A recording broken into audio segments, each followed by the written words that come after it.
We have some actions that are being invoked from a couple of event handlers that we are mapping to this the dispatcher, being called from our module list component, right? Where we delete, we create, but all these are being stored in the current component, right? In the browser. If we refresh, everything is gone, right? So if we create or we delete and refresh, notice that it doesn't remember anything. We need to go out to the server. So how do we do that? Well, what we can do is that this create over here, instead of dispatching right away, what we'd like to be able to do is to first go out to the server, store something in the server, come back with the actual module that was stored in the server, yes?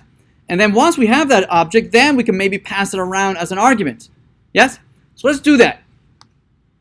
First of all, we might want to change this create modules to take as argument a course as an argument.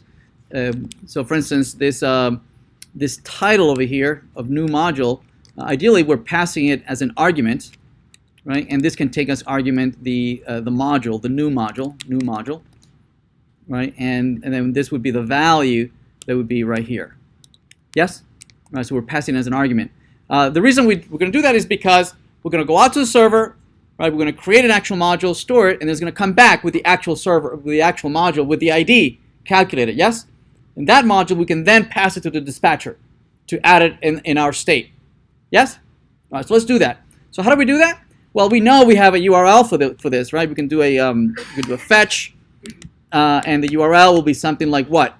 Let's see. We're going to use the generic server.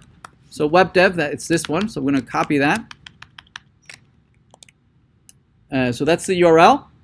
API.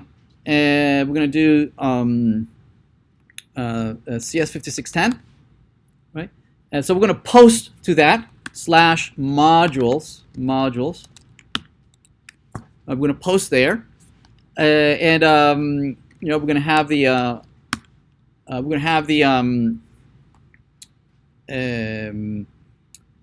going to have what? Actually,